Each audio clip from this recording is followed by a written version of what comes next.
찬송가 187장 함께 찬양하겠습니다.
오늘 우리에게 주신 하나님의 말씀은 디모데전서 4장 1절에서 5절의 말씀입니다.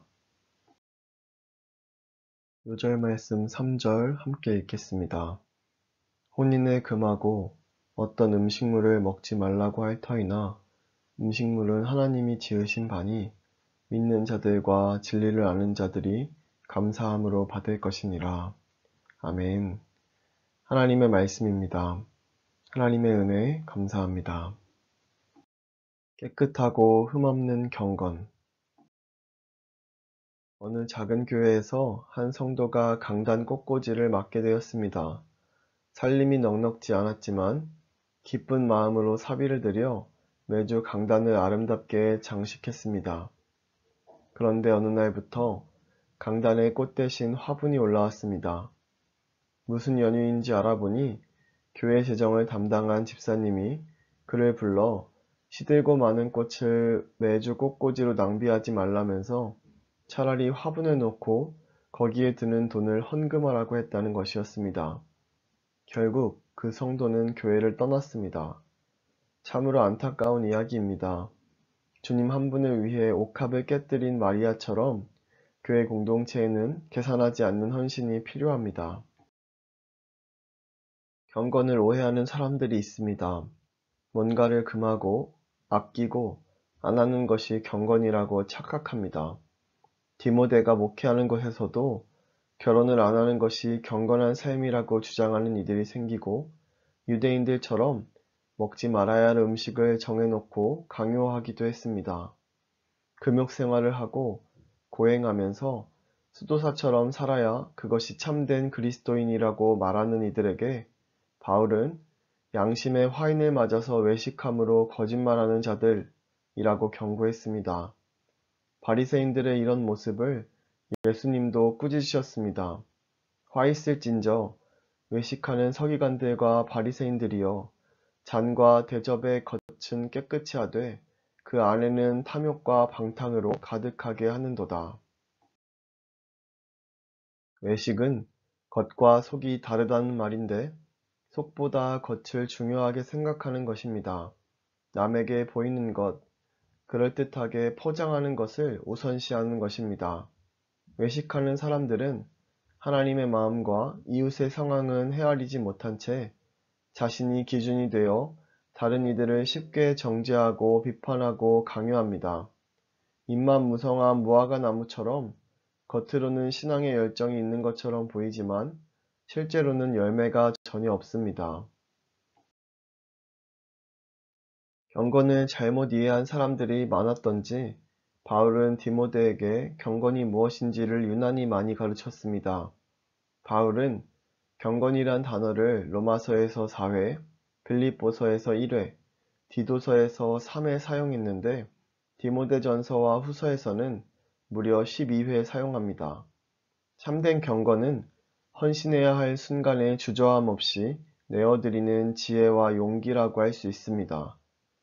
야고보서 1장 27절 말씀처럼 하나님의 마음으로 어려운 이웃을 섬기며 세속에 물들지 않는 경건한 삶을 살아가야 하겠습니다. 내가 생각하는 경건은 무엇입니까? 이 시간 다 함께 기도하겠습니다. 첫째, 코로나19의 종식을 위해 기도합니다. 코로나의 종식이 선포되는 그날까지 방역에 만전을 다지기를, 끝까지 애쓰고 수고하는 의료진과 방역 당국이 지치지 않도록, 코로나와 함께 다가온 새로운 시대를 지혜로 살아가는 성도들이 되도록. 둘째, 민족의 평화 통일을 위해 기도합니다. 남북한의 관계가 다른 외부 세력에 흔들리지 않고 대화와 소통을 통해 평화로 가는 길을 열어가도록, 평화 통일로 가는 길을 교회가 앞장서 준비하는 마음을 갖도록. 셋째, 해피칸타타 생명플러스 1112를 위해 기도합니다. 새롭게 다짐한 해피칸타타의 작정자들을 마음에 품고 기도하도록, 태신자들의 상황과 여건을 주님께서 주장하셔서 교회로 나와 하나님을 만날 수 있는 길이 열리도록, 이 시간 함께 이러한 기도 제목으로 기도하고 마지막에 제가 기도하고 마치도록 하겠습니다.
함께 기도하겠습니다.